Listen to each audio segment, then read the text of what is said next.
소크라테스. 기원전 399년 봄 아테네의 감옥에는 한 노인이 갇혀 있었습니다. 70세의 나이에 사형 선고를 받은 그 노인은 여전히 사람들과 대화를 나누고 있었고 죽음을 앞두고도 태연했으며 오히려 제자들을 위로하고 있었습니다. 그의 이름은 소크라테스였습니다. 아테네 시민들은 그에게 세 가지 제목을 물었습니다. 신을 믿지 않는 것, 새로운 신을 만들어낸다는 것, 그리고 젊은이들을 타락시킨다는 것이었습니다. 재판장에서 500명의 배심원 중 280명이 유죄에 손을 들었고 220명은 무죄를 주장했습니다. 근소한 차이였지만 결과는 명확했습니다. 사형이었습니다. 소크라테스는 도망칠 수 있었습니다.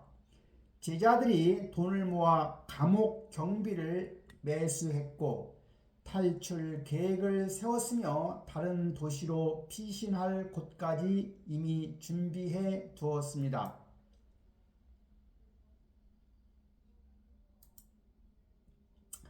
하지만 소크라테스는 거절했습니다. 평생 법을 지키며 살았는데 이제 와서 법을 어길 수 없다고, 아테네를 사랑했는데 아테네의 법을 무시할 수 없다고, 그리고 철학자라면 죽음을 두려워해서는 안 된다고 말했습니다. 그는 왜 죽어야 했을까요? 무엇이 아테네 최고의 민주주의 사회가 철학자를 죽이는 쪽으로 몰고 갔을까요? 그리고 그는 왜 도망치지 않고 기꺼이 독배를 마셨을까요?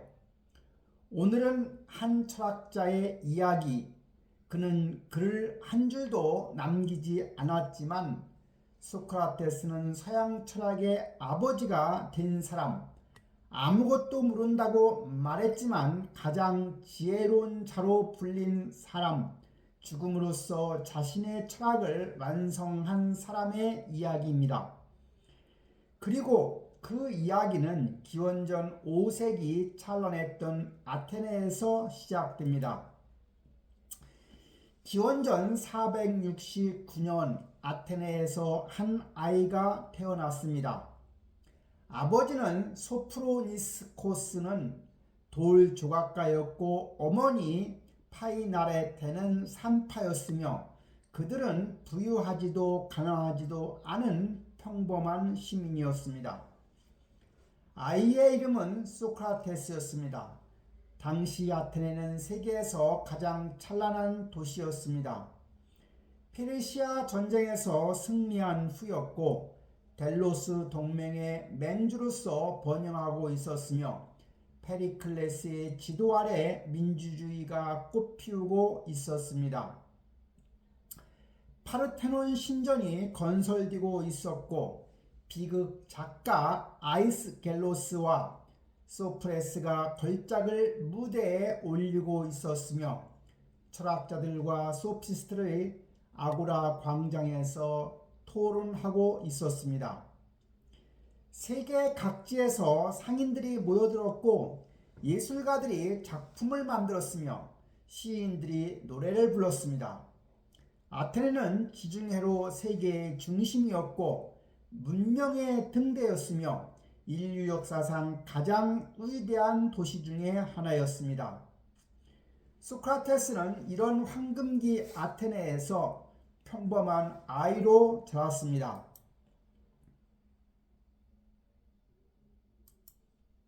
소크라테스는 아버지를 도와 대리석을 깎는 방법을 배웠고 끌과 망치를 다루는 기술을 익혔으며 돌에서 형상을 끄집어내는 방법을 터득했습니다. 소크라테스는 레슬링과 음악도 배웠습니다. 당시 아테네에서는 몸과 마음을 모두 기르는 것이 교육의 기본이었고 체육관에서 몸을 단련하고 리라를 연주하며 시를 암송하는 것이 시민의 의무였습니다. 다른 아테네 소년들처럼 소크라테스도 체육관에서 운동을 했고 광장에서 친구들과 놀았으며 디오니스 신전에서 비극을 관람했습니다. 하지만 한 가지가 달랐습니다. 그는 끊임없이 질문했습니다. 왜 신들은 인간처럼 질투하고 화를 내는가? 정의란 무엇인가? 용기란 무엇인가? 아름다움이란 무엇인가? 선함이란 무엇인가? 하는 질문들이었습니다. 어른들은 처음에는 그를 귀여워했습니다. 영리한 아이라고 칭찬했고 장래가 촉망된다고 말했으며 철학자가 될 거라고 예언했습니다. 하지만 점점 귀찮아지기 시작했습니다. 왜냐하면 소크라테스 질문은 단순한 호기심이 아니었기 때문입니다. 그는 답을 듣고 만족하지 않았으며 또 물었습니다. 그 답이 정말 맞느냐고, 왜 그렇게 생각하냐고, 다른 경우는 어떠냐고 계속해서 파고들었습니다. 결국 상대방은 자신이 사실은 아무것도 모르고 있었다는 것을 깨닫게 되었고 처음에 확신은 혼란으로 바뀌었으며 화를 내거나 슬퍼하거나 도망가곤 했습니다. 젊은 시절 소크라테스는 당시 유행하던 자연 철학을 공부했습니다. 탈레스가 말한 만물의 근원이 물이라는 이론을 읽었고 아악시만드로스의 무한자 개념을 배웠으며 헤라클레이토스의 만물 유전설에 매료되었고 아낙사고라스의 누수 이론에 흥미도 느꼈습니다. 우주는 무엇으로 이루어져 있는가? 만물의 근원은 무엇인가? 세상은 어떻게 돌아가는가? 별들은 왜 움직이는가? 해와 달은 무엇이고? 하는 질문들이었습니다. 특히 아낙사고라스의 이론에 소크라테스는 깊이 빠졌습니다. 아낙사고라스는 아테네에 와서 살고 있었고 페리클레스의 친구였으며 해는 불타는 돌덩어리라고 주장한 사람이었죠. 소크라테스는 그의 간견을 들으러 갔고 책을 구해서 읽었으며 우주의 비밀이 밝혀질 기대에 부풀었습니다. 하지만 점차 실망하기 시작했습니다. 자연 철학자들은 물질과 우주에 대해서는 이야기했지만 정작 중요한, 즉 인간이 어떻게 살아야 하는가에 대해서는 아무 말도 하지 않았기 때문입니다. 별이 무엇으로 이루어졌는지 아는 것이 중요할까요? 아니면 정의롭게 사는 것이 무엇인지 아는 것이 중요할까요? 우주의 법칙을 이해하는 것이 시급할까요? 아니면 선한 삶을 사는 것이 더 급선무일까요? 하늘의 해를 연구하는 것보다 마음속의 어둠을 밝히는 것이 먼저 아닐까요? 소크라테스는 깨달았습니다. 자연 철학은 자신이 찾던 답이 아니었습니다. 우주 비밀보다 인간의 비밀이 더 중요했고 물질의 법칙보다 삶의 법칙이 더 시급했으며 별을 관찰하는 것보다 자기 자신을 아는 것이 더 근본적이었습니다. 30세 무렵에 소크라테스는 방향을 완전히 바꿨습니다. 하늘이 아니라 땅을, 자연이 아니라 인간을, 우주가 아니라 영혼을 연구하기로 한 것이죠. 그리고 탐구의 방법은 바로 대화이었습니다. 아구라 광장으로 나가서 사람들을 만나고 질문하고 토론하는 것이었습니다. 소크라테스는 결혼도 했습니다. 크산티페라는 여인과 부부가 되었고 세 아들을 낳았습니다. 크산티페는 젊고 활기찼지만 성격이 급했다고 전해집니다. 소크라테스가 하루 종일 광장에서 대화만 하고 돈을 벌지 않는 것에 화를 냈고 점점 가난해지는 생활에 불평했으며 남편이 아이들 교육비도 제대로 마련하지 못하는 것을 탓했고 때로는 물을 끼얹거나 접시를 던지기도 했다고 합니다. 그렇지만 소크라테스는 화를 내지 않았습니다. 오히려 웃으며 말했다고 합니다. 천둥이 치면 비가 오는 법이라고, 크산티페가 화를 내면 물이 쏟아지는 것은 자연의 이치라고, 그리고 성질 급한 아내와 사는 것은 말을 다루는 좋은 훈련이라고 말입니다. 좋은 기수가 되려면 성질 급한 말을 타야 하듯 철학자가 되려면 성질 급한 아내와 살아야 한다고 농담까지 했지요. 하지만 가족은 가족을 사랑했습니다. 가난했지만 아이들을 키웠고 아내의 잔소리를 견디었으며 평범한 시민으로서의 의무를 다했습니다. 전쟁이 일어나면 중장보병으로 참전했고 무거운 갑옷과 방패를 들고 적진으로 돌격했으며 동료 시민들과 함께 싸웠습니다. 의회에도 참석했고 투표에도 참여했으며 공동체 일원으로 책임을 다했습니다. 40세가 되었을 때 소크라테스의 모습은 이미 완성되어 있었습니다. 맨발로 다녔고 매일 똑같은 낡은 외투만 입었으며 겨울이나 여름이나 똑같은 옷차림이었고 하루 종일 광장에서 사람들과 대화했습니다. 소크라테스의 외모는 추했습니다. 코는 납작하고 들창코 했으며 눈은 튀어나왔고 입술은 두툼했으며 배는 볼록 나왔고 다리는 짧았으며 걸음걸이는 뒤뚱거렸습니다. 사람들은 그를 보고 실레노스 같다고 말했습니다. 술의 신 디오니스를 따르는 못생긴 괴물 말입니다. 하지만 그의 제자 알키아데스는 말했습니다.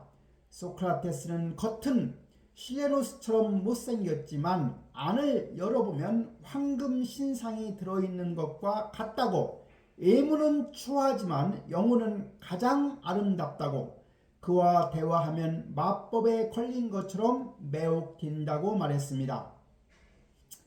실제로 소크라테스 주변에는 항상 사람들이 모여들었습니다. 젊은이들이 그를 따라 다녔고 호기심 많은 청년들이 그의 질문에 답하려 애썼으며 지혜롭다고 자부하던 사람들이 그와 논쟁하러 왔다가 당황하여 돌아갔습니다.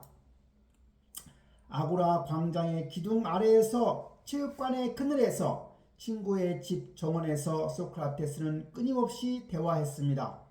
그리고 그 대화는 항상 같은 방식으로 진행되었습니다. 먼저 질문을 던졌습니다. 용기란 무엇인가? 정의란 무엇인가? 경건함이란 무엇인가? 하는 질문이었습니다. 상대방은 자신있게 대답했습니다. 그러면 소크라테스는 또 물었습니다. 정말 그러한가? 이런 경우는 어떤가? 저런 경우는 어떤가? 하고 계속 질문했습니다. 상대방은 점점 혼란스러워졌고 처음에 확신은 흔들렸으며 결국 자신이 아무것도 모르고 있었다는 것을 인정하게 되었습니다. 이것이 소크라테스의 방법이었습니다. 이를 우리는 산파술이라고 불렀습니다. 어머니가 산파였듯이 자신도 산파라고 말했습니다. 다만 몸의 아이가 아니라 영혼의 아이를 육체의 출산이 아니라 지혜의 출산을 돕는다고 설명했습니다.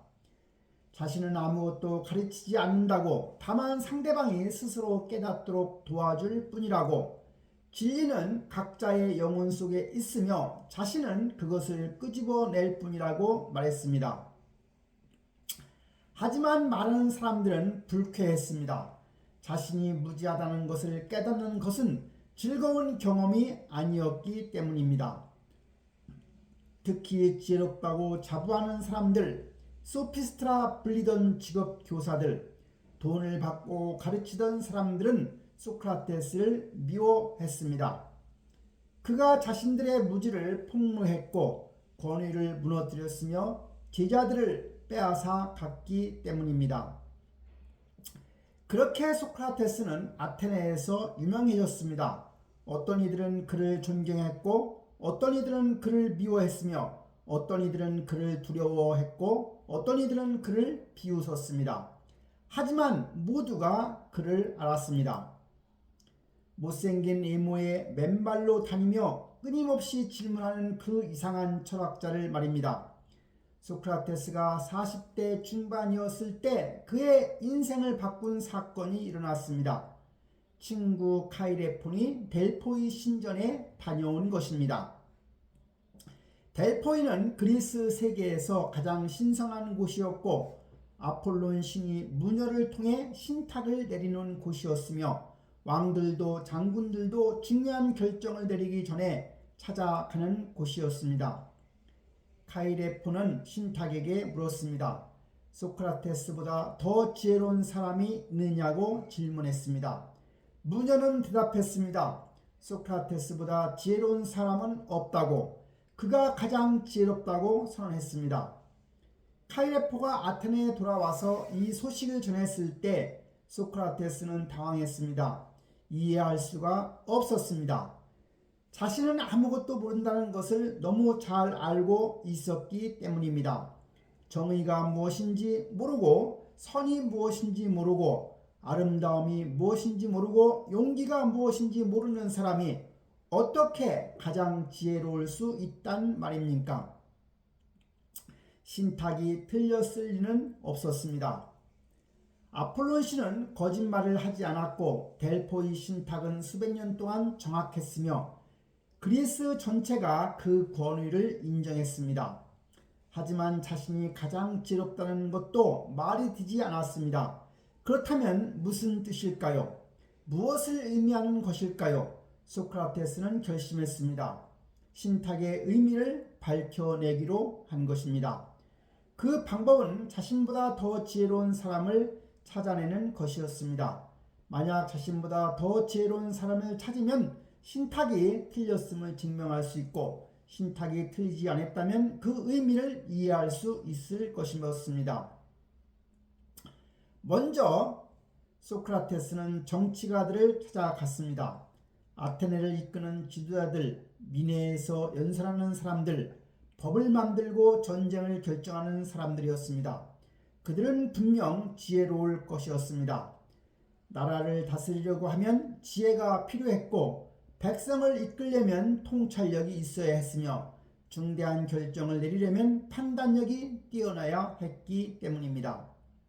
소크라테스는 그들과 대화를 나누었습니다.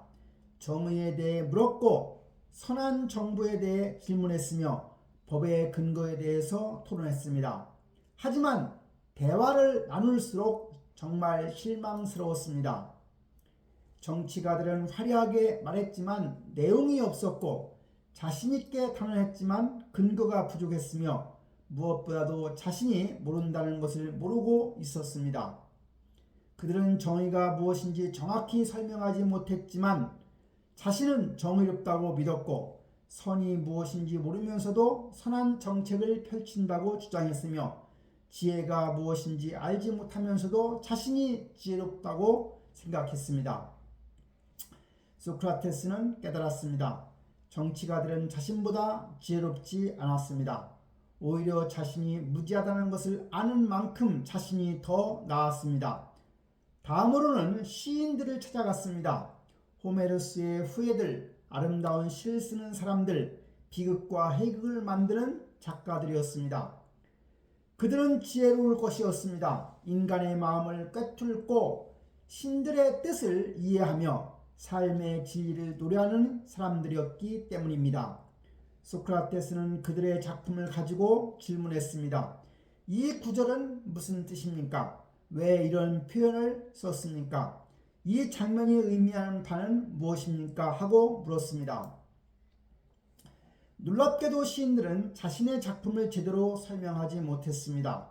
아름다운 말을 썼지만 그 의미를 이해하지 못했고 감동적인 장면을 만들었지만 왜 감동적인지 설명하지 못했으며 진리를 노래했지만 그 진리가 무엇인지는 알지 못했습니다. 소크라테스는 깨달았습니다. 시인들은 시를 영감으로 쓰는 것이지 지식으로 쓰는 것이 아니었습니다. 신들이 그들을 통해 말하는 것이지 그들 스스로 아는 것이 아니었습니다. 무녀가 신탁을 전하면서도 그 의미를 모르듯 시인들도 아름다운 말을 하면서도 그 뜻을 알지는 못했습니다. 그들 역시 자신보다 지혜롭지 않았습니다. 마지막으로 장인들을 찾아갔습니다. 대장장이, 목수, 도공, 조각가, 신발 만드는 사람, 배 만드는 사람들이었습니다. 그들은 분명 무언가를 알고 있었습니다.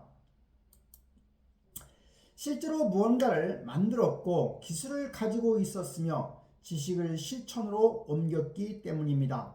소크라테스는 그들과 대화를 나누었습니다. 정말로 그들은 많은 것을 알고 있었습니다. 쇠를 다루는 법, 나무를 깎는 법, 흙을 빚는 법, 돌을 조각하는 법을 정확히 알고 있었습니다.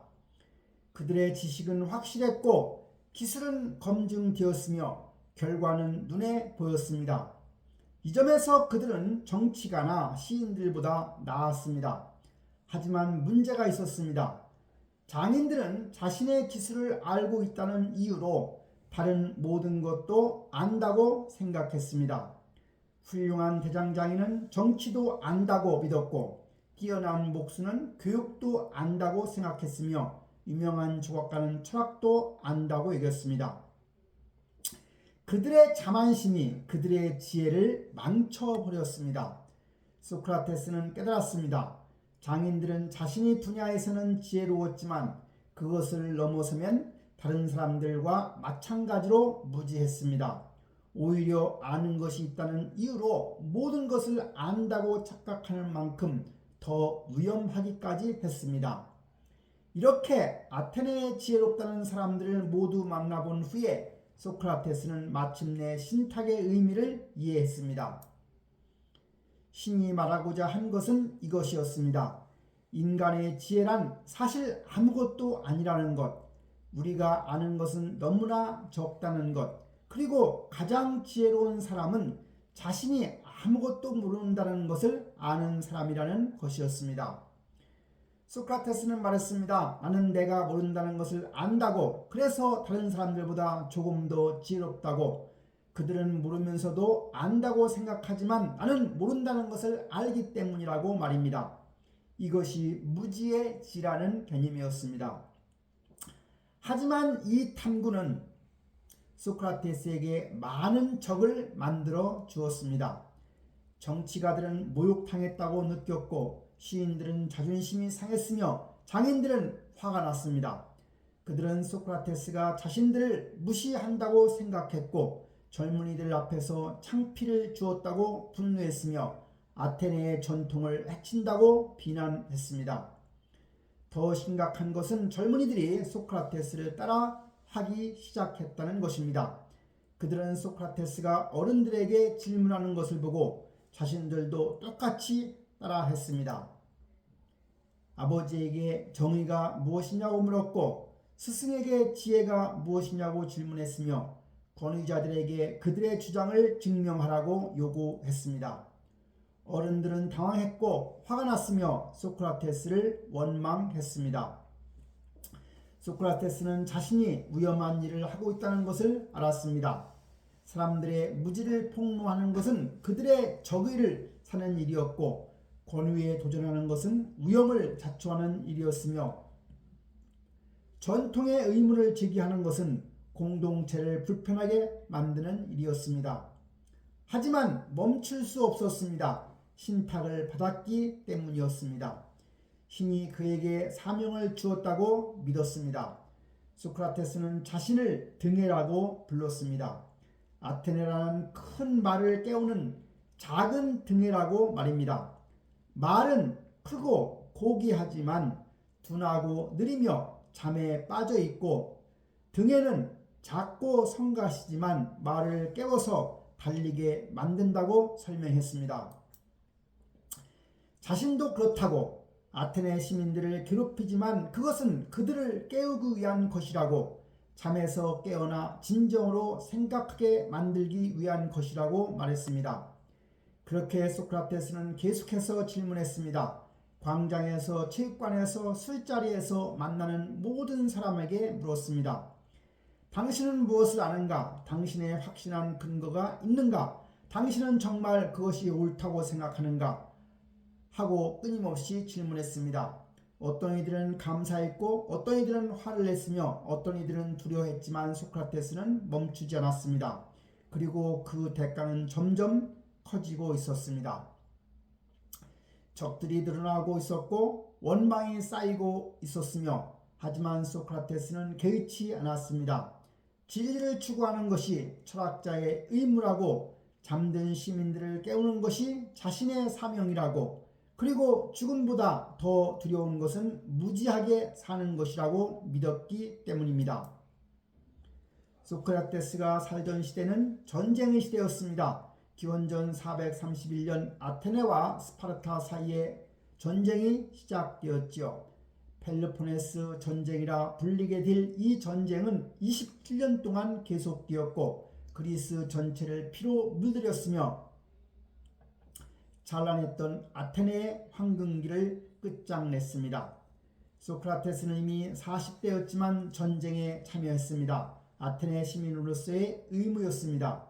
중장 보병으로 복무했고 무거운 갑옷과 방패를 들고 전장에 나갔으며 동료 시민들과 함께 싸웠습니다.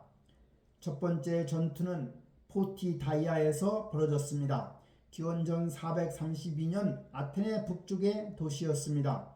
포위전이 길어졌고 겨울이 왔으며 식량이 떨어졌고 추위가 살을 에이었습니다. 병사들은 얼어 죽었고 굶주렸으며 절망했습니다. 하지만 소크라테스는 달랐습니다. 같은 낡은 일투만 입고 있었고 맨발로 눈 위를 걸었으며 추위를 전혀 느끼지 않은 것처럼 보였습니다. 다른 병사들이 몸을 떨며 불 주위에 모여 있을 때 소크라테스는 태연하게 서 있었고 옷을 여러 겹 껴입은 다른 사람들보다 훨씬 잘 견디어냈으며 얼음판 위를 신발 신은 사람들보다 편안하게 걸어 다녔습니다. 동료 병사들은 무척 놀라워했습니다. 저 사람은 정말 인간인가 신인가 하고 수군거렸지요. 그중 알키비아데스라는 젊은 귀족이 있었습니다. 아테네에서 가장 잘생기고 가장 부유하고 가장 유망한 청년이었습니다. 그는 소크라테스를 주목했습니다. 전투 중에 알키비아데스가 부상을 입고 쓰러졌습니다. 적들이 그를 죽이려고 다가왔고 다른 병사들은 도망쳤으며 알키비아데스는 죽음을 각오했습니다. 하지만 소크라테스가 그를 업고 적진을 뚫고 나와 안전한 곳까지 데려왔으며 그의 목숨을 구했습니다. 알키비아데스는 평생 그 은혜를 잊지 못했습니다. 소크라테스의 제자가 되었고 그를 따라다녔으며 그를 숭배했습니다. 나중에 알키비아데스는 말했습니다. 전쟁에서 소크라테스만큼 용감한 사람을 본 적이 없다고, 위험 앞에서 태연했고 후퇴할 때도 질서 정연했으며 공황 상태에서도 냉정을 잃지 않았다고 증언했습니다. 두 번째 전투는 델리온에서 벌어졌습니다. 기원전 424년 아테네가 패배한 전투였습니다. 아테네의 군은 무너졌고 병사들은 도망쳤으며 혼란이 지배했습니다. 후퇴하는 군대만큼 위험한 것은 없었습니다. 적들은 쫓아왔고 공포가 전염되었으며 질서는 사라졌습니다. 소크라테스는 후퇴하는 군대 속에서도 침착했습니다. 천천히 걸었고 주위를 살폈으며 위험을 잃지 않았습니다. 젊은 장군 라케스가 함께 있었는데 그는 나중에 말했습니다. 소크라테스가 아테네에서 걷듯이 전장에서도 똑같이 걸었다고, 마치 산책하는 것 같았다고, 그 모습을 보고 적들도 함부로 공격하지 못했다고 증언했습니다. 세 번째 전투는 암피폴리스에서였습니다. 이곳에서도 소크라테스는 자신의 의무를 다했습니다. 도망가지 않았으며 동료를 버리지 않았고 끝까지 싸웠습니다.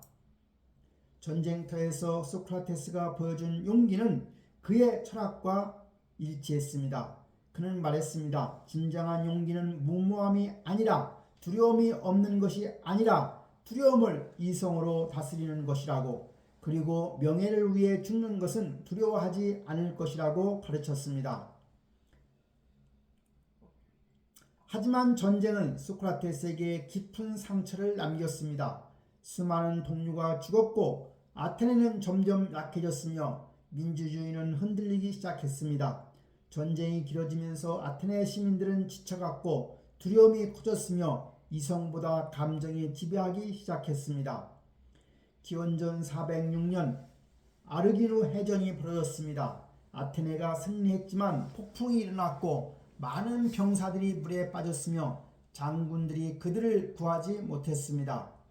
아테네에 돌아온 장군들은 재판을 받게 되었습니다. 민회가 열렸고 시민들은 분노했으며 장군들을 처형하자는 목소리가 높았습니다.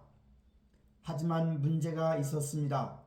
법에 따르면 각 장군들을 개별적으로 재판해야 했는데 민중은 모든 장군을 한꺼번에 재판하고 처형하기로 원했습니다.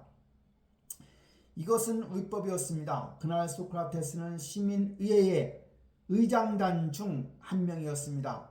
우연히 그의 차례가 된 것입니다. 민중은 소리쳤습니다. 투표하라고, 장군들을 처형하라고, 법 따위는 상관없다고 외쳤습니다.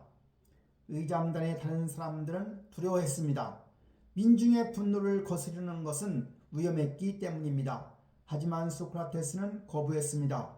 법을 어길 수 없다고, 아무리 민중이 원해도 위법은 위법이라고, 각 장군을 따로 재판해야 한다고 끝까지 주장했습니다. 민중은 그를 위협했습니다. 소크라테스도 함께 처형하겠다고 함께 소리쳤습니다. 의장단의 다른 사람들은 그에게 굴복하라고 애원까지 했습니다. 소크라테스는 흔들리지 않았습니다. 말했습니다. 나는 법을 지킬 것이라고, 옳지 않은 일을 하지는 않을 것이라고, 죽음을 두려워하여 옳지 못한 일을 하느니 차라리 죽겠다고 선언했습니다. 결국 다른 의장들이 굴복했고 투표가 진행되었으며 6명의 장군이 처형되었습니다. 나중에 아테네 시민들은 크게 후회했습니다. 잘못된 결정이었다는 것을, 훌륭한 장군들을 죽였다는 것을, 그리고 법을 어겼다는 것을 늦게 깨달았지요. 하지만 이미 늦었습니다. 소크라테스는 이 사건을 통해 깨달았습니다. 민주주의도 완벽하지 않다는 것을, 민중도 잘못을 저지를 수 있다는 것을, 그리고 다수가 원한다고 해서 정의로운 것은 아니라는 것 말입니다. 이것은 위험한 생각이었습니다. 아테네에서 민주주의를 비판하는 것은 반역에 가까웠기 때문입니다. 전쟁은 계속되었습니다. 기원전 404년 마침내 아테네가 패배했습니다. 스파르타가 승리했고 아테네는 항복했으며 성벽은 무너졌고 함대는 파괴되었습니다. 찬란했던 아테네 시대가 끝났습니다. 스파르타는 아테네에 30인 과두정을 세웠습니다. 30명의 귀족이 도시를 지배했고 민주주의는 사라졌으며 공포정치가 시작되었습니다.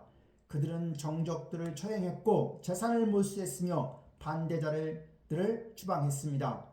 30인 과두정은 소크라테스를 이용하려 했습니다. 그를 자기 편으로 만들려고 했고 권위를 빌리려 했으며 철학자의 지지를 원했습니다. 그들은 소크라테스에게 명령했습니다.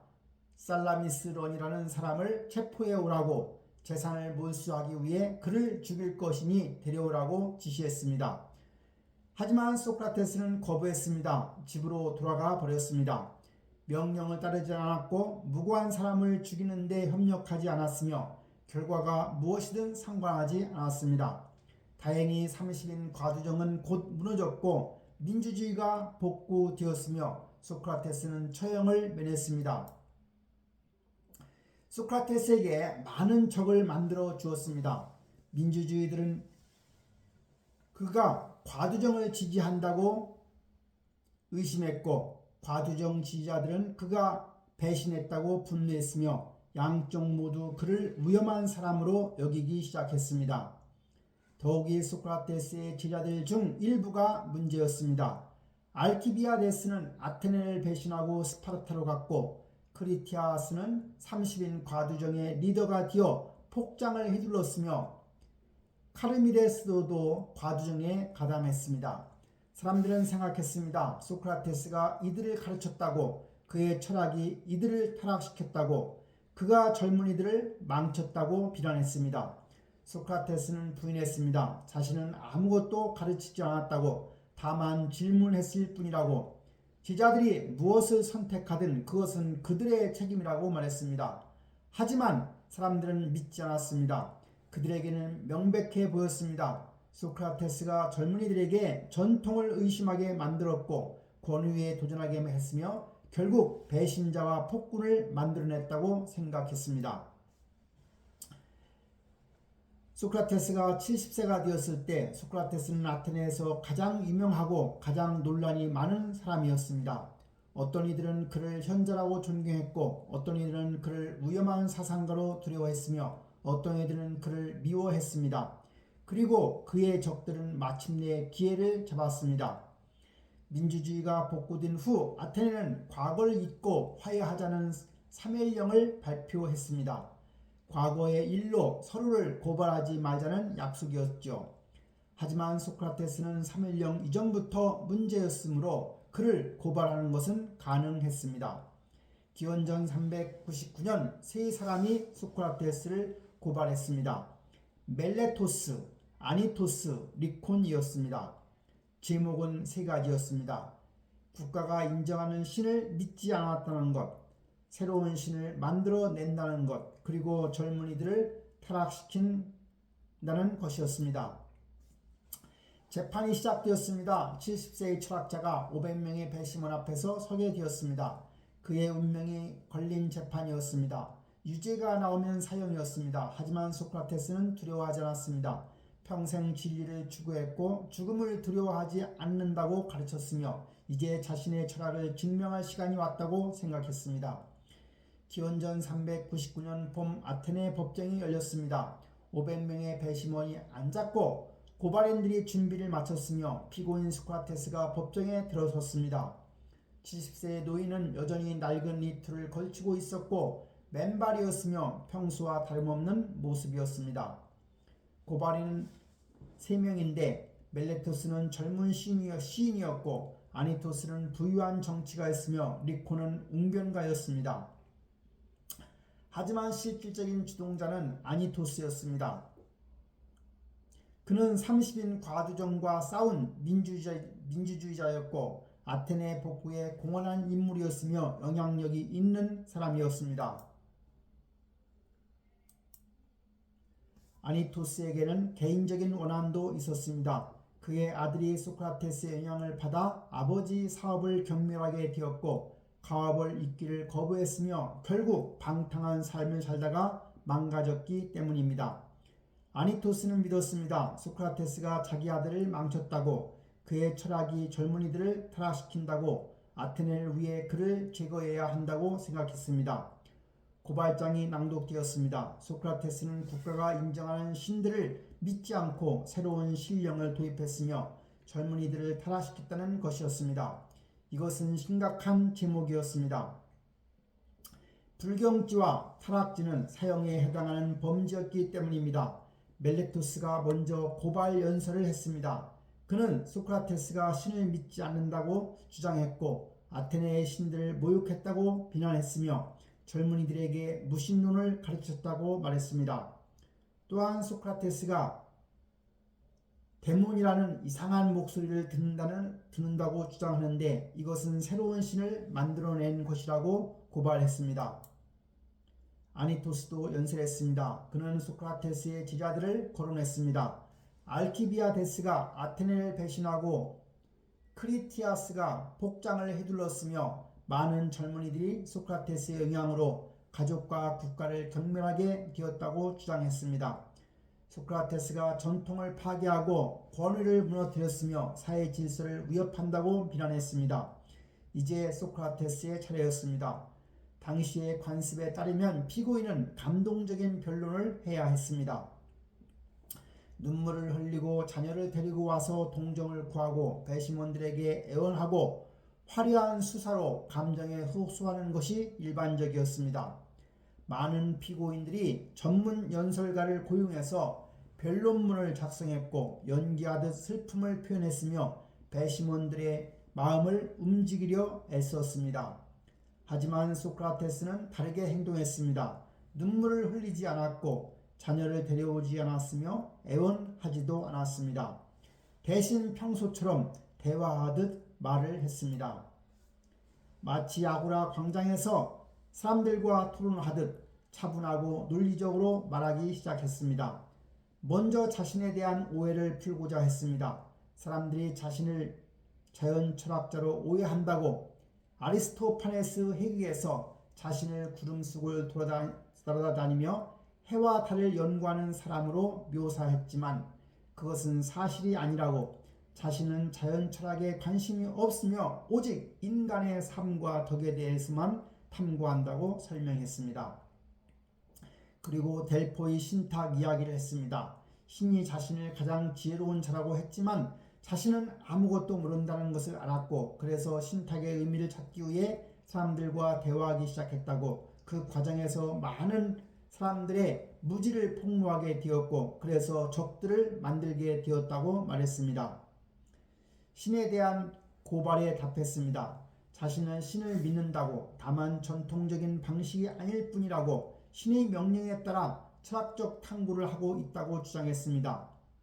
대문의 목소리도 설명했습니다. 그것은 새로운 신이 아니라 내면의 소리라고 잘못된 일을 하려 할 때 경고하는 목소리라고 신적인 것이지만 새로운 신은 아니라고 말했습니다.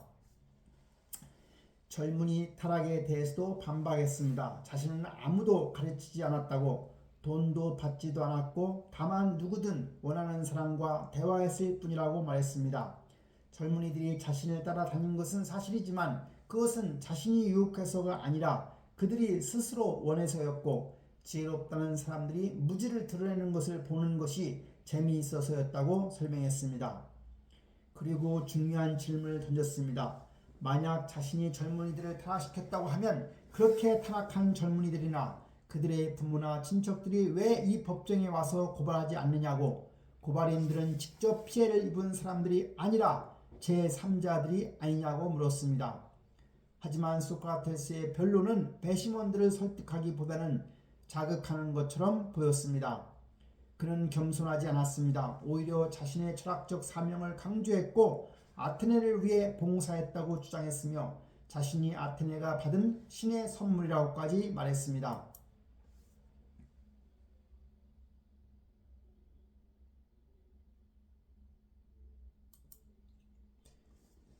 등의 비유를 다시 사용했습니다. 아테네는 크고 고귀한 말이지만 크기 때문에 둔하고 잠에 빠져 있다고 신이 자신을 등에처럼 붙여서 끊임없이 찌르고 깨우고 설득하게 했다고 그래서 자신을 죽이는 것은 아테네에게 큰 손해라고 말했습니다. 더 나아가 도발적인 말까지 했습니다. 자신은 범죄를 저지른 것이 아니라 아테네를 위해 봉사했으니 처벌 대신에 오히려 보상을 받아야 한다고 국가 공무자들이 받는 대접 즉 프리탄에 이혼해서 평생 무료로 식사하는 특권을 받아야 마땅하다고 주장까지 했습니다. 배심원들은 술렁이었습니다. 이것은 오만이었습니다. 재판을 받는 사람이 아테네 시민들 앞에서 자신을 영웅처럼 말하다니 겸손함이라고는 찾아볼 수가 없었습니다. 투표가 시작되었습니다. 500명의 배심원이 각자 청동원을 투표함에 넣었습니다. 구멍이 뚫린 원반은 유죄, 구멍이 없는 원반은 무죄였습니다. 개표가 끝났습니다. 결과는 280대 220이었습니다. 유죄였습니다. 표 차이는 그리 크지 않았습니다. 30표만 바뀌어서도 무죄였을 것입니다. 소크라테스의 변론이 겸손했더라면, 눈물을 흘리고 애원했더라면, 배심원의 감정에 호소했더라면 아마도 무죄가 되었을 것입니다.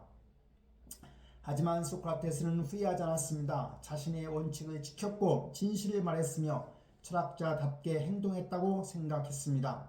이제 형량을 정해야 했습니다. 당시 아테네 법에 따르면 유지가 나온 후에 고발인이 제안한 형량과 피고인이 제안한 형량 중 하나를 선택해야 했습니다. 고발인들은 사형을 요구했습니다. 소크라테스는 어떤 형량을 제안할까요? 친구들은 추방을 제안하라고 권했습니다. 아테네를 떠나 다른 도시에서 살겠다고 하면 배심원들이 받아들일 것이고 목숨을 구할 수 있을 것이라고 조언했습니다. 하지만 소크라테스는 거절했습니다. 추방은 받아들일 수 없다고, 다른 도시에 가서도 똑같이 철학을 할 것이고 그러면 그곳 사람들도 자신을 추방할 것이며 결과 떨어다니며 살게 될 것이라고 말했습니다. 그리고 철학하지 않는 삶은 살 가치가 없다고, 성찰하지 않는 삶은 살만한 삶이 아니라고 선언했습니다. 벌금은 어떠냐고 친구들이 물었습니다. 소크라테스는 처음에 1미나를 제안했습니다. 터무니없이 적은 금액이었습니다. 친구들이 항의했고 결국 30미나로 올렸습니다. 플라톤과 다른 친구들이 보증하겠다고 약속했습니다. 하지만 이것도 배심원들에게 모욕으로 보였습니다. 30미나는 여전히 적은 금액이었고 고발인들이 요구한 사형과 비교하면 농담처럼 느껴졌으며 소크라테스가 진지하게 반성하지 않는다는 인상을 주었던 것입니다. 두 번째 투표가 진행되었습니다. 이번에는 사형이냐 벌금이냐를 결정하는 투표였습니다. 개표 결과는 더 나빴습니다. 이번에는 360명이 사형에 찬성했습니다. 80명이 더 늘어난 셈입니다. 소크라테스는 사형을 선고받았습니다. 법정은 술렁이었습니다. 어떤 이들은 슬퍼했고 어떤 이들은 만족했으며 어떤 이들은 충격을 받았습니다. 아테네가 자신의 가장 위대한 철학자를 죽이기로 결정한 것입니다.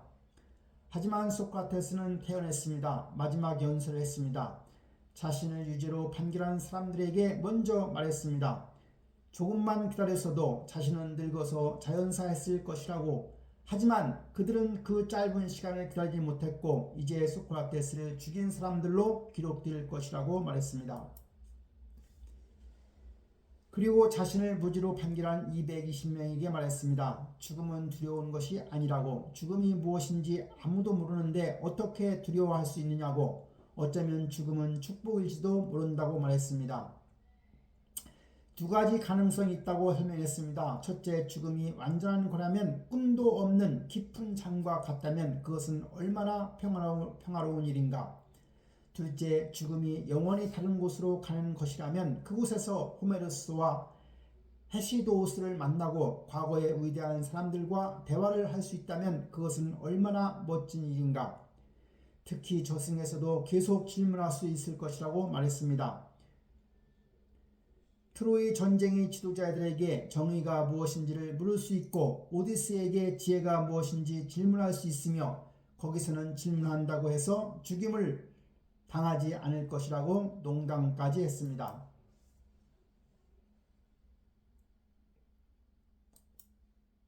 마지막으로 말했습니다. 좋은 사람에게는 살아서든 죽어서든 나쁜 일은 일어나지 않는다고. 신은 자신을 버리지 않았다고. 그리고 이제 헤어질 시간이 되었는데 자신은 죽으러 가고 배심원들은 살러 가지만 어느 쪽이 더 나은지는 신만이 안다고 말했습니다.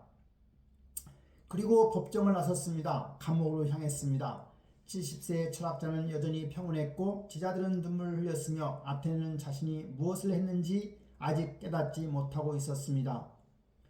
사형 선고가 내렸지만 소크라테스는 즉시 처형되지는 않았습니다. 아테네에는 신성한 규칙이 있었습니다. 매년 봄 아폴론 신에게 감사하는 축제 기간 동안에는 처형할 수 없다는 것이었습니다. 델로스 섬으로 성스러운 배가 다녀올 때까지 기다려야 했고 그 기간은 한 달 정도 걸렸습니다. 소크라테스는 그 감옥에서 한 달을 보내게 되었습니다. 하지만 그것은 고독한 시간이 아니었습니다. 친구들이 매일 찾아왔고 대화를 나누었으며 마지막 시간을 함께 보냈던 것입니다. 감옥은 마치 철학 학교처럼 변했고 죽음을 앞둔 사람은 여전히 가르치고 있었으며 제자들은 스승의 마지막 말들을 기억하려 애썼습니다. 어느 날 새벽 크리톤이 일찍 찾아왔습니다. 크리톤은 소크라테스의 오랜 친구였고 부유한 사람이었고 평생 소크라테스를 존경한 사람이었습니다. 그는 소크라테스가 잠든 것을 보고 깨우지 않고 기다렸다가 소크라테스가 눈을 뜨자 조심스럽게 말을 꺼냈습니다. 델로스에서 오는 배가 곧 도착한다고, 내일이면 사형이 집행될 것이라고, 그러니 오늘이 마지막 기회라고 말했습니다. 크리토는 모든 것을 준비했다고 설명했습니다. 간수들에게 뇌물을 주었고 탈출 경로를 확보했으며 테살리아로 도망갈 수 있도록 친구들이 기다리고 있다고 말까지 했습니다. 소크라테스에게 애원했습니다. 도망가라고, 살아야 한다고, 친구들을 생각해서라도 탈출하라고 간청했습니다. 만약 소크라테스가 죽으면 자신들은 가장 좋은 친구를 잃은 것이고 사람들은 자신들이 돈을 아껴서 친구를 구하지 못했다고 비난할 것이며 그것은 견딜 수 없는 수치라고 말했습니다. 또한 아이들을 생각하라고 설득했습니다. 세 아들이 있는데 아버지가 죽으면 그들은 고아가 될 것이고 제대로 교육받지 못할 것이며 자신이 아이들을 낳았으면 끝까지 책임을 져야 하지 않느냐고 물었습니다. 소크라테스는 조용히 들었으며 그는 대답하기 시작했습니다. 크리톤의 우정에 감사하지만 탈출할 수 없다고, 다수의 의견이 아니라 옳은 것이 중요하다고, 그리고 법을 어기는 것은 옳지 않다고 말했습니다. 크리톤에게 물었습니다. 우리가 평생 주장해온 원칙들을 이제 와서 버릴 수 있느냐고, 나이가 들었다고 죽음이 가까워졌다고 해서 그동안의 신념을 포기할 수 있느냐고 질문했습니다. 악을 악으로 갚아서는 안 되고 불의를 불의로 대항해서는 안 되고 상처받았다고 상처를 주어서는 안 된다고 말했습니다. 그리고 법의 목소리를 상상해 보자고 제안했습니다. 만약 법이 말을 할 수 있다면 무엇이라고 하겠느냐고 물었습니다. 법은 이렇게 말할 것이라고 설명했습니다. 법이 말했습니다. 소크라테스여, 우리가 너를 낳고 기르지 않았느냐고, 네 부모가 결혼할 수 있게 된 것도 우리고 네가 교육받을 수 있게 한 것도 우리며 70년 동안 아테네에서 살 수 있도록 보호한 것도 우리라고 말했습니다. 네가 우리를 마음에 들어 하지 않았다면 언제든 떠날 수 있었는데 평생 아테네에 머물렀다는 것은 우리에게 동의한다는 뜻이 아니냐고 물었습니다. 법은 계속했습니다. 네가 재판에서 추방형을 선택할 수 있었는데 거부하지 않았냐고, 그때는 법을 따라 죽겠다고 했으면서 이제 와서 법을 어기고 도망가려 하느냐고, 그것은 약속을 어기는 것이고 계약을 파기하는 것이며 배신이라고 비난했습니다.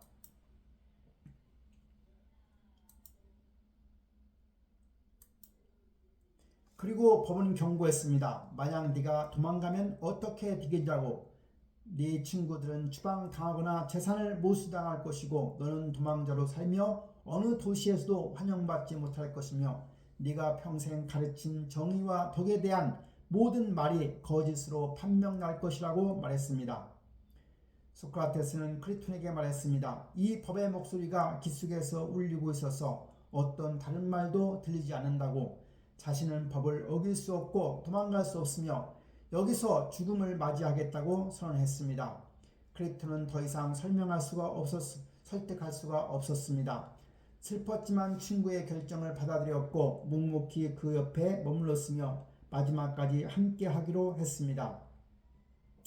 다른 날에는 다른 주제로 대화가 이어졌습니다. 제자들은 죽음 이유에 대해 물었고 영혼의 불멸에 대해 질문했으며 죽음을 두려워하지 않는 이유를 듣고 싶어 했습니다. 소크라테스는 말했습니다. 철학이란 죽음을 연습하는 것이라고, 철학자는 평생 영혼을 육체로부터 분리하려고 했는데 죽음이 바로 그 완전한 분리라면 왜 두려워하겠냐고 설명했습니다. 몸은 영혼을 방해한다고 말했습니다. 배고픔, 목마름, 욕망, 두려움 같은 육체의 필요들이 우리의 사고를 흐리게 하고 감각은 우리를 속이며 쾌락은 우리를 진리로부터 멀어지게 한다고 설명했습니다. 진정한 철학자들은 이런 것들로부터 벗어나려 하는데 죽음이 바로 그것을 완전히 이루는 순간이라고 말했습니다. 영혼의 불멸에 대해서도 논증했습니다. 영혼은 변하지 않는 것들, 즉 정의 자체, 아름다움 자체, 선함 자체를 인식할 수 있는데 변하지 않는 것을 인식할 수 있다는 것은 영혼 자체도 변하지 않는 본성을 가지고 있다는 증거라고 설명했습니다. 또한 상기설을 이야기했습니다. 우리가 태어날 때 어떤 것들을 아는 것처럼 보이는데 예를 들어 완전한 동일성이나 아름다움 같은 것을 감각으로는 경험할 수 없지만 이해할 수 있다는 것은 영혼이 태어나기 전에 이미 그것들을 알고 있었다는 뜻이며 태어나기 전에 존재했다면 죽은 후에도 존재할 것이라고 주장했습니다. 제자들은 반론을 제기했습니다. 영혼이 리라의 조화처럼 육체의 조화일 뿐이라면 육체가 죽으면 영혼도 사라지는 것이 아니냐고, 씨앗이 여러 번 싹을 틀 수 있지만 결국 마지막에는 죽는 것처럼 영혼도 여러 번 환생할 수 있지만 언젠가는 소멸하는 것이 아니냐고 물었습니다. 소크라테스는 하나하나 대답했습니다. 조화는 리라보다 나중에 생기는 것이지만 영혼은 육체보다 먼저 존재한다고. 조화는 리라를 다루지만 영혼은 육체를 이끈다고. 그러므로 영혼은 단순한 조화가 아니라고 반박했습니다. 그리고 마지막 논쟁을 제시했습니다. 생명의 본질은 영혼이고 죽음은 생명의 반대이므로 영혼은 죽음의 반대인 것과 함께 할 수밖에 없으며 따라서 영혼은 죽음을 받아들일 수 없고 죽을 수 없는 것이라고 설명했습니다. 제자들은 모두 설득되지는 않았지만 소크라테스의 담대함에는 감동을 받았습니다. 죽음을 앞두고도 이렇게 차분하게 논쟁할 수 있다는 것, 두려움 없이 진리를 탐구할 수 있다는 것, 그것이 진정한 철학자의 모습이라는 것을 배웠습니다. 감옥에서 마지막 날들 소크라테스는 시를 썼습니다. 평생 산문으로만 대화했던 그가 처음으로 시를 쓴 것입니다. 이습 우화를 시로 바꾸었고 아폴론 신을 찬양하는 창가를 지었습니다. 꿈에서 계속 음악을 만들라는 목소리를 들었다고, 이제야 그 의미를 이해했다고, 철학이 가장 높은 음악이지만 시도 또한 음악이므로 죽기 전에 그 명령을 완수하려 한다고 말했습니다. 제자들은 그 마지막 날을 평생 잊지 못했습니다. 죽음을 앞둔 사람이 두려워하기는커녕 오히려 다른 사람을 위로하며 철학을 계속하며 진리를 탐구하는 모습을 보았습니다. 어떤 이들은 울었고 어떤 이들은 감탄했으며 모두가 자신들의 스승이 평범한 사람이 아니라는 것을 깨달았습니다. 델로스에서 오는 배가 도착했다는 소식이 전해졌습니다. 내일이면 사형이 집행될 것이었습니다. 제자들은 일찍부터 감옥에 모여들었습니다. 소크라테스의 마지막 시간을 보내고 싶었고 스승의 마지막 말을 듣고 싶었으며 그 순간을 함께하고 싶었기 때문입니다. 하지만 소크라테스는 아직 준비가 되지 않았습니다. 가족과 작별해야 했습니다. 아내 크산티페가 막내 아들을 안고 왔고 두 아들도 함께 왔습니다. 크산티페는 울부짖었습니다. 이제 다시는 못 본다고, 아이들은 어떻게 하느냐고, 어떻게 이럴 수가 있냐고 절규했습니다. 소크라테스는 그녀를 진정시키려 했습니다. 하지만 크산티페의 슬픔은 가라앉지 않았고 계속 울었으며 제자들도 함께 눈물을 흘리기 시작했습니다. 소크라테스는 친구들에게 부탁했습니다. 크산티페와 아이들을 집으로 데려가 달라고. 이렇게 슬퍼하는 것은 좋지 않다고. 조용하고 품위 있는 죽음을 맞이하고 싶다고 말했습니다. 가족들이 떠난 후에 소크라테스는 목욕을 했습니다. 죽은 후에 다른 사람들이 몸을 찢기는 것보다 스스로 찢는 것이 낫다고 말하며 깨끗하게 닦았습니다. 그리고 깨끗한 옷으로 갈아입었습니다. 해가 지기 시작했습니다. 간수가 들어왔습니다. 그는 소크라테스에게 말했습니다. 다른 죄수들은 사형 집행관을 저주하고 화를 내지만 소크라테스는 다르다고. 이 감옥에 온 사람들 중 가장 고귀하고 온화하며 훌륭한 사람이라고. 그리고 지금 해야 할 일이 자신의 책임이 아니라 다른 사람들의 책임이라는 것을 이해해달라는 눈물을 흘리며 말했습니다. 소크라테스는 간수를 위로했습니다. 당신은 좋은 사람이라고. 당신의 일을 하는 것일 뿐이라고. 자신은 당신을 탓하지 않는다고 말했습니다. 간수는 울면서 나갔습니다. 독배를 가져오는 사람이 들어왔습니다. 독 미나리 즙이 담긴 잔을 들고 있었습니다. 소크라테스는 침착하게 물었습니다. 어떻게 하면 되느냐고, 마시고 나서 무엇을 해야 하느냐고 말했습니다. 제자들은 울기 시작했습니다. 참으려고 했었지만 눈물이 흘러내렸고 흐느끼는 소리가 새어나왔으며 어떤 이는 밖으로 나가서 소리내어 울었습니다. 소크라테스는 꾸짖었습니다. 그렇게 울면 안 된다고. 여자들을 내보내는 것도 이런 소란을 피하기 위해서라고. 조용히 하고 용기를 가지라고 말했습니다. 제자들은 부끄러워하며 눈물을 참았습니다. 소크라테스는 잔을 받았습니다. 손이 떨리지 않았고 얼굴빛이 변하지 않았으며 평소처럼 차분했습니다. 신에게 기도를 드렸습니다. 이곳에서 저곳으로 여행이 행복하기를 기원한다고 말했습니다. 그리고 주저없이 독배를 마셨습니다. 단숨에 비웠습니다. 제자들은 더 이상 참을 수 없었습니다. 크리톤도 울었고 아폴로도스는 큰 소리로 울부짖었으며 다른 제자들도 모두 눈물을 흘렸습니다. 플라톤만 그날 병 때문에 참석하지 못했다고 나중에 기록되어 있었습니다. 소크라테스는 꾸짖었습니다. 무슨 짓들이냐고. 조용히 하라고. 품위 있게 죽도록 내버려 두라고 말했습니다. 제자들은 부끄러워하며 울음을 그쳤습니다. 소크라테스는 걷기 시작했습니다. 감옥 안을 천천히 걸었습니다. 얼마 후 다리가 무거워진다고 말했습니다. 누웠습니다. 독배를 준 사람이 와서 다리를 눌러보고 발을 꼬집어 보았습니다. 소크라테스는 아무것도 느끼지 못한다고 말했습니다. 독이 서서히 올라왔습니다. 다리에서 시작해서 무릎으로, 허벅지로, 배로 올라와 갔습니다. 소크라테스는 여전히 차분했습니다. 제자들과 대화를 나누었고 농담도 했으며 마지막 순간까지 철학스럽게 행동했습니다. 독이 가슴에 가까워졌을 때 소크라테스는 몸을 덮고 있던 천을 거두어냈습니다. 크리톤에게 말했습니다. 우리는 아스클레피오스 신에게 닭 한 마리 빚이 있네. 잊지 말고 갚아주게. 이것이 소크라테스의 마지막 말이었습니다. 아스클레피오스는 치유의 신이었고 병이 나은 사람들이 감사의 표시로 닭을 바쳤습니다. 소크라테스는 죽음을 삶이라는 병으로부터 치유로 본 것입니다. 크리톤이 물었습니다. 다른 할 말은 없는지, 무언가 당부할 것은 없는지 물었습니다. 하지만 소크라테스는 대답하지 않았습니다. 잠시 후에 몸이 경련을 일으켰습니다. 그리고 움직임이 멈추었습니다. 독배를 건네준 사람이 천을 걷어내고 확인했습니다. 눈이 감겨있지 않았습니다. 크리톤이 다가가서 눈과 입을 닫아 주었습니다. 소크라테스는 죽었습니다. 기원전 399년 봄 70세의 나이로 세상을 떠났던 것입니다. 제자들은 만견자실했습니다. 아폴로도로스는 통곡했고 크리톤은 슬픔에 잠겼으며 다른 제자들도 울면서 스승의 시신을 지켰습니다.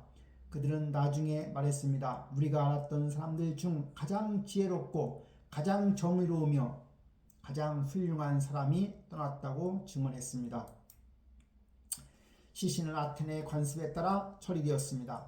화장되었고 유골은 가족에게 전달되었으며 간소한 장례식이 치러졌습니다. 소크라테스는 자신이 살던 방식대로 검소하고 소박하게 이 세상을 떠났습니다. 하지만 그의 죽음은 끝이 아니었습니다. 오히려 시작이었습니다. 그가 살아있을 때보다 죽은 후에 더 영향력을 발휘하게 되었고 그의 제자들은 그가 가르친 것들을 기록하고 전파하기 시작했으며 철학은 소크라테스 이전과 이후로 나뉘게 되었습니다. 소크라테스가 죽은 후에 아테네는 침묵에 빠졌습니다. 처음에는 아무도 말하지 않았습니다. 위대한 철학자를 죽인 것이 옳았는지, 정말로 그가 신을 모독하고 젊은이들을 타락시켰는지, 아니면 끔찍한 실수를 저지른 것인지 아무도 확신하지 못했습니다. 하지만 시간이 지나면서 분위기가 바뀌기 시작했습니다. 사람들은 후회하기 시작했습니다. 소크라테스가 실제로 무슨 해를 끼쳤는가? 그가 한 일이라고는 질문하는 것뿐이었는데 그것이 죽을 죄인가? 아테네가 자신의 가장 훌륭한 시민을 죽인 것이 아닌가 하는 의문이 퍼져나갔습니다. 고발인들에 대한 분노가 일었습니다. 메리토스는 추방당했고 아리토스는 다른 도시로 피신해야 했으며 리콘도 아테네에서 환영받지 못하게 되었습니다.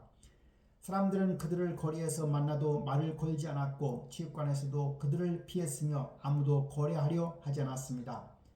아테네는 깨달았습니다. 소크라테스를 죽인 것은 도시의 수치라는 것을. 역사는 이것을 기억할 것이라는 것을, 그리고 그들은 돌이킬 수 없는 실수를 저질렀다는 것을 말입니다. 나중에 동상을 세우고 기념비를 만들었지만 이미 때는 늦었습니다. 소크라테스는 돌아오지 않았습니다. 제자들은 방황했습니다. 무엇을 해야 할지 몰랐고 어디로 가야 할지 몰랐으며 소크라테스 없는 철학이 가능한지 의문이었습니다. 어떤 이들은 아테네를 떠났고 어떤 이들은 숨어 지내며 어떤 이들은 슬픔에 잠겼습니다. 하지만 점차 깨달았습니다. 스승의 가르침을 기록해야 한다는 것을, 그가 한 말들을 보존해야 한다는 것을, 그리고 그의 철학을 세상에 전해야 한다는 것을 말입니다. 소크라테스는 한 줄도 글을 쓰지 않았습니다. 모든 것이 대화였고 모든 것이 말이었기에 기록되는 것은 아무것도 없었습니다. 만약 제자들이 기록하지 않으면 소크라테스는 영원히 사라질 것이었습니다. 플라톤이 가장 먼저 움직였습니다. 소크라테스의 제자들 중 가장 젊고 가장 재능이 있으며 가장 철학적인 사람이었습니다. 플라톤은 귀족 출신이었고 처음에는 정치가가 되려고 했지만 시와 비극을 쓰기도 했던 청년이었습니다. 하지만 소크라테스를 만난 후에 모든 것이 바뀌었습니다. 플라톤은 정치의 환멸을 느꼈고 시를 불태웠으며 오직 철학만이 진리로 가는 길이라고 믿게 되었습니다. 소크라테스의 죽음은 그에게 결정적인 사건이었습니다. 이것이 민주주의의 결과라면, 이것이 정치의 본질이라면 자신은 다른 길을 찾아야 한다고 생각했던 것입니다. 플라톤은 글을 쓰기 시작했습니다. 대화편이라는 독특한 형식을 만들어냈습니다. 소크라테스를 주인공으로 등장시켰고 그가 다른 사람들과 대화하는 장면을 극처럼 묘사했으며 질문하고 답하고 논증하는 장면을 생생하게 재현했습니다. 처음에는 스승이 실제로 한 대화들을 기록했습니다. 변론, 크리톤, 파이돈 같은 대화편들이었습니다. 재판에서 무엇을 말했는지, 감옥에서 어떤 대화를 나눴는지, 마지막 날에 무슨 일이 있었는지를 기록했습니다. 이것들은 역사적 기록에 가까웠고 실제 소크라테스의 모습을 담고 있었으며 그가 어떻게 살았고 어떻게 죽었는지를 보여주었습니다. 하지만 플라톤은 자신의 철학을 발전시키기 시작했습니다. 소크라테스를 여전히 주인공으로 등장시켰지만 이제 그가 말하는 내용은 플라톤 자신의 생각이었고 이데아론 같은 새로운 이론들이 제시되었으며 소크라테스는 플라톤 철학의 대변인이 되어갔습니다. 플라톤은 국가론을 썼습니다. 이상적인 국가가 무엇인지, 정의로운 사회는 어떤 모습인지, 철학자가 왕이 되어야 한다는 급진적인 주장까지 펼쳤습니다. 이것은 소크라테스의 죽음에 대한 응답이었습니다. 만약 철학자들이 통치하거나 통치자들이 철학을 한다면 소크라테스 같은 비극은 일어나지 않을 것이라는 믿음이었습니다. 플라톤은 아카데미아를 세웠습니다. 아테네의 이과의 숲에 학교를 만들었고 제자들을 가르치기 시작했으며 서양 역사상 최초의 대학이라 할 수 있는 기관을 창설했습니다. 그곳에서 40년 동안 가르쳤고 수많은 제자를 길렀으며 그중 가장 유명한 제자가 바로 아리스토텔레스였습니다. 플라톤은 80세까지 살았습니다. 평생 소크라테스를 잊지 않았고 거의 모든 대화편에 그를 등장시켰으며 스승에 대한 존경을 글로 표현했습니다. 플라톤이 없었다면 소크라테스는 역사에서 잊혀졌을 것입니다. 크세노폰도 소크라테스에 대해서 썼습니다. 플라톤과 매우 다른 사람이었습니다. 귀족이 아니라 군인이었고 철학자가 아니라 실용주의자였으며 추상적인 이론보다 실제 삶에 관심이 있었습니다. 크세노폰의 소크라테스는 플라톤의 소크라테스와 달랐습니다. 형이상학적 질문을 던지기보다는 실용적인 조언을 했고 이데아를 논하기보다는 일상적인 덕목을 가르쳤으며 신비로운 철학자라기보다는 현명한 친구 같은 모습이었습니다. 소크라테스의 희상록을 썼습니다. 스승이 어떻게 살았는지, 무엇을 가르쳤는지, 어떤 사람이었는지를 기록했습니다. 플라톤만큼 철학적이지는 않았지만 더 인간적이었고 더 따뜻했으며 소크라테스의 일상적인 모습을 모두 보여주었습니다. 변론도 썼습니다. 플라톤의 변론과는 다른 버전이었습니다. 더 온화했고 도발적이었으며 소크라테스가 배심원들을 설득하려 했지만 실패했다는 뉘앙스를 풍겼습니다. 어느 것이 실제에 가까운지는 알 수가 없습니다. 아마도 둘 다 진실의 일부를 담고 있었을 것입니다. 다른 제자들도 글을 썼습니다. 안티스테네스는 소크라테스의 검소함과 잠재력을 강조하며 견유학파를 창시했습니다. 욕망을 최소화하고 자연스럽게 살며 사회적 관습을 거부하는 철학이었습니다.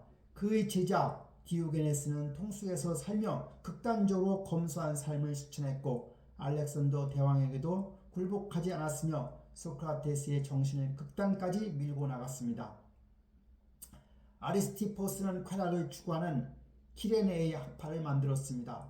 소크라테스가 덕을 강조했다면 아리스티포스는 쾌락이 선이라고 주장했고 현재를 즐기는 것이 중요하다고 가르쳤으며 완전히 다른 방향으로 나아갔습니다. 이것도 소크라테스로부터 영감을 받았다고 주장했습니다. 유클리데스는 메가라 학파를 세웠습니다. 논리와 변증법을 강조했고 소크라테스의 질문법을 더욱 정교하게 발전시켰으며 역설과 논증의 기술을 갈고 닦았습니다. 이렇게 소크라테스는 한 사람으로부터 여러 철학 학파가 갈라져 나왔던 것입니다. 각자가 스승의 다른 면을 보았고 각자가 다른 것을 중요하게 여겼으며 각자가 자신만의 방식으로 소크라테스를 계승했습니다. 이것은 소크라테스가 얼마나 복잡하고 다면적인 사람이었는지를 잘 보여주는 것입니다. 하지만 모두가 동의하는 것이 있었습니다. 소크라테스는 특별한 사람이었다는 것, 그를 만난 것이 인생을 바꾼 경험이었다는 것, 그리고 그의 죽음은 비극이었다는 것이었습니다. 알키비아데스는 소크라테스가 죽기 전에 이미 세상을 떠났습니다. 스파르타를 배신하고 페르시아로 갔다가 결국 알키비아데스는 암살당했습니다. 화려했지만 비극적인 삶이었습니다. 하지만 그는 항상 말했습니다. 소크라테스만이 자신을 부끄럽게 만들 수 있는 유일한 사람이었다고, 그 앞에서만은 자신의 공허함을 느꼈다고, 그리고 스승을 실망시킨 것이 평생 후회라고 고백했습니다. 크리토는 소크라테스가 죽은 후에도 오래 살았습니다. 친구의 아이들을 돌보았고 때때로 그들에게 방문했으며 소크라테스가 자신에게 부탁했던 아스클레피오스 신에게 닭을 바치라는 말을 평생 기억했습니다. 그것이 무슨 뜻이었는지, 죽음을 병의 치유로 본 것인지 아니면 다른 의미가 있었는지 끊임없이 생각했습니다. 아폴로도로스는 스승의 죽음을 평생 슬퍼했습니다. 그날 감옥에서 가장 크게 울었던 사람이었고 소크라테스에게 꾸중을 들었던 사람이었으며 그 후로도 스승을 그리워하며 살았습니다. 누군가 소크라테스에 대해 물으면 눈물을 흘렸고 그의 이야기를 하다가 목이 메었으며 평생 그 상실감에서 벗어나지 못했습니다. 제자들은 각자가 방식대로 스승을 기억했습니다. 어떤 이는 글로, 어떤 이는 학파로, 어떤 이는 삶으로 스승의 정신을 이어갔습니다. 그리고 그들의 노력 덕분에 소크라테스는 죽지 않았습니다. 오히려 더 많은 사람들에게 알려졌고 더 큰 영향력을 발휘했으며 역사 속에서 영원히 살게 되었습니다. 소크라테스의 죽음은 끝이 아니라 시작이었습니다. 그가 살아있을 때는 아테네 철학자에게 불과했지만 죽음 후에는 서양 철학 전체의 상징이 되었던 것입니다. 그의 영향은 시간이 지날수록 커졌고 그의 이름은 더 유명해졌으며 결국 철학 그 자체와 동일시되기에 이르렀습니다. 플라톤과 아리스토텔레스를 거쳐 소크라테스의 철학은 서양 철학의 기초가 되었던 것입니다. 로마 제국 시대의 철학자들은 그를 존경했고 키케로는 그를 하늘에서 내려온 철학이라고 불렀으며 세네케와 에픽테토스 같은 스토아 철학자들은 그의 용기와 자제력을 찬양했습니다. 기독교가 등장했을 때 초기 교부들은 소크라테스를 어떻게 평가해야 할지 고민했습니다. 그는 이교도였지만 덕을 실천했고 그리스도교보다 먼저 살았지만 진리를 추구했으며 기독교를 몰랐지만 순교자처럼 죽었던 것입니다. 어떤 교부들은 소크라테스가 로고스를 부분적으로 알고 있었다고 주장했고 그가 구원받을 수 있다고 믿었으며 기독교 이전에 성인처럼 여겼습니다. 중세 시대에도 소크라테스는 잊히지 않았습니다. 아랍 철학자들이 그에 대해 썼고 유럽 학자들이 그를 연구했으며 대학에서 그의 방법을 가르쳤습니다. 토마스 아퀴나스는 소크라테스를 존경했고 단테는 그를 림보에 배치하여 지옥에서 구했으며 중세 철학자들은 그를 이성의 상징으로 여겼습니다. 르네상스 시대에 소크라테스는 다시 살아났습니다.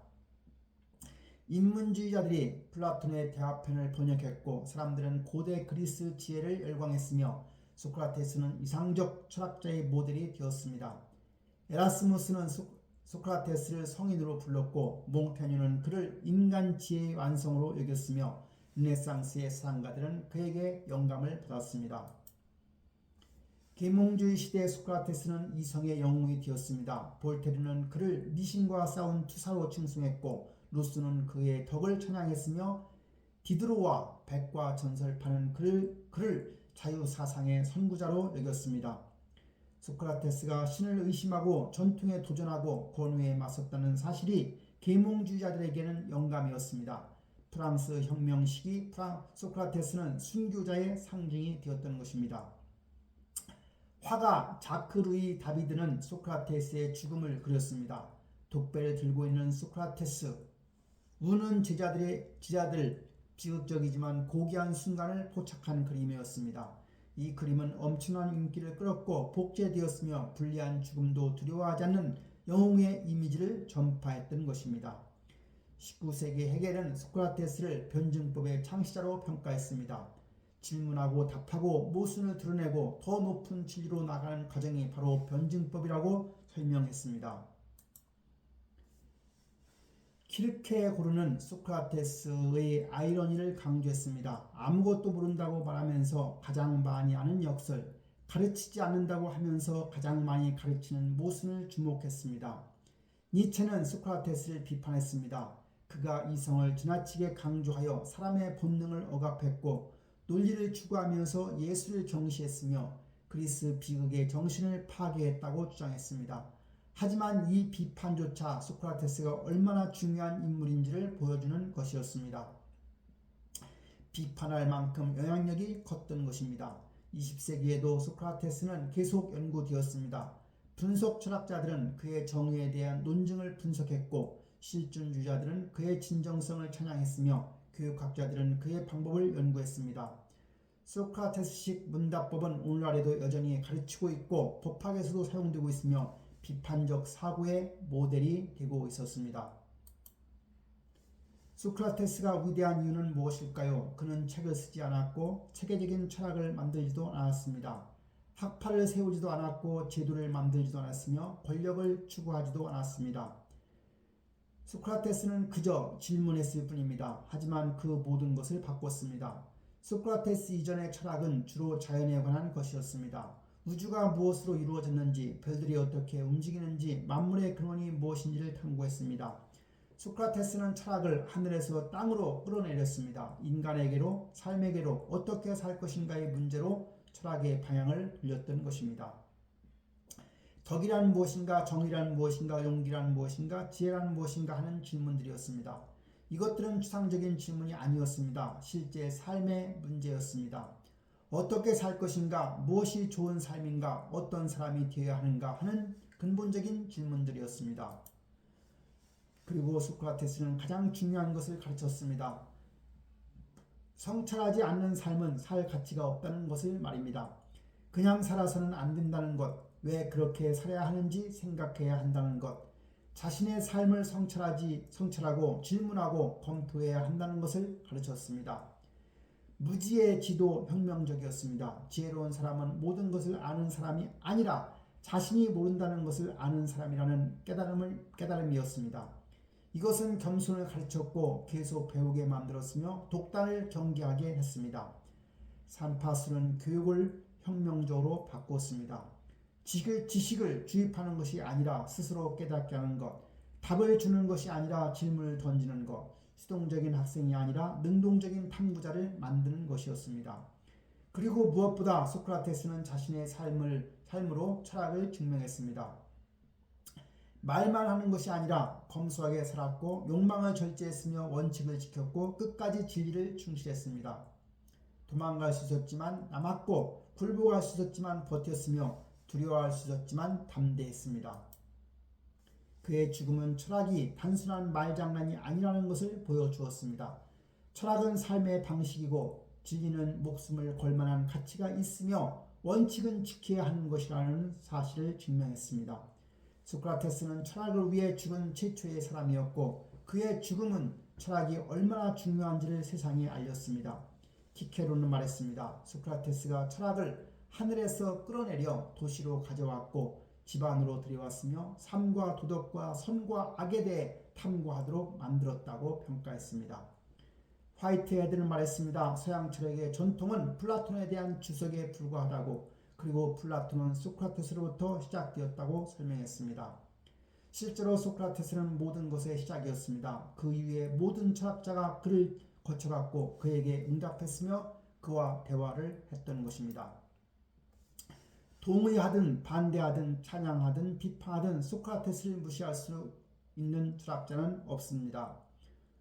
오늘날에도 소크라테스는 살아있습니다. 교육자들은 여전히 소크라테스식 문답법을 사용하고 철학자들은 여전히 그의 질문을 토론하며 사람들은 여전히 성찰하지 않는 삶에 대한 그의 경고를 듣습니다.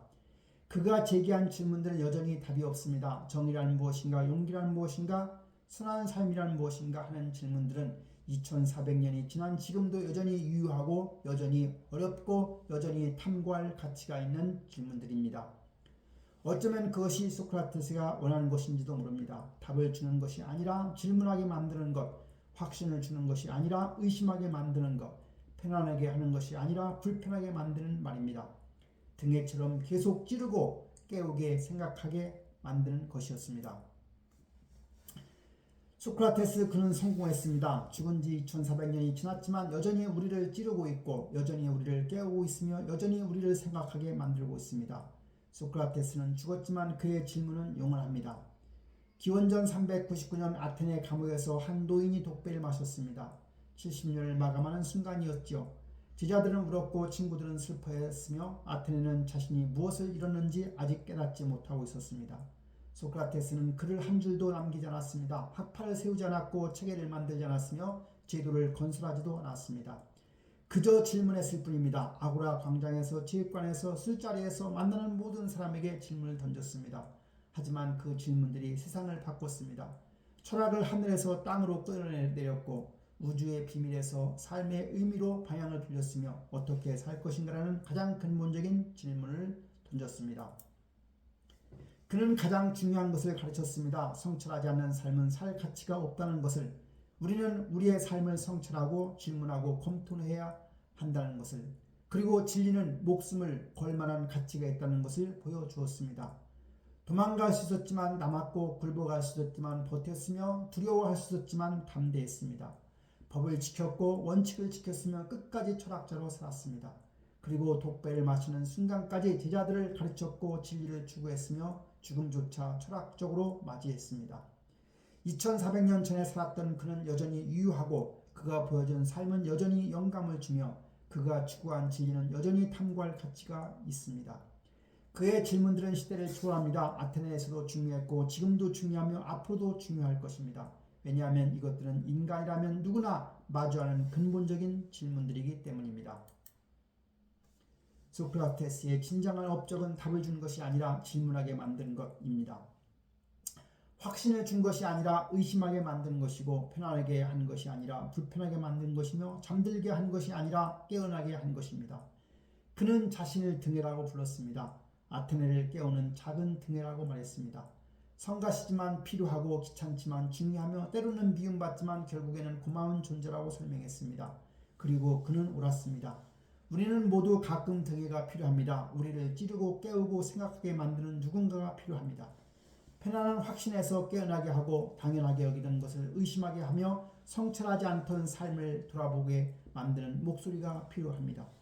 소크라테스는 죽었지만 그의 목소리는 여전히 들립니다.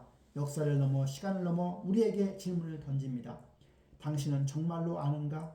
당신의 삶을 성찰하고 있는가? 당신은 진리를 추구하고 있는가를 묻습니다. 이것이 소크라테스의 유산입니다. 책이나 건물이 아닙니다. 제도나 조직도 아닙니다. 질문하는 정신입니다. 탐구하는 자세입니다. 진리를 향한 끝없는 여정입니다. 그리고 그 여정은 지금도 계속되고 있습니다. 교실에서, 법정에서, 토론장에서, 그리고 각자의 마음속에서 소크라테스의 질문을 여전히 메아리치고 있는 것입니다.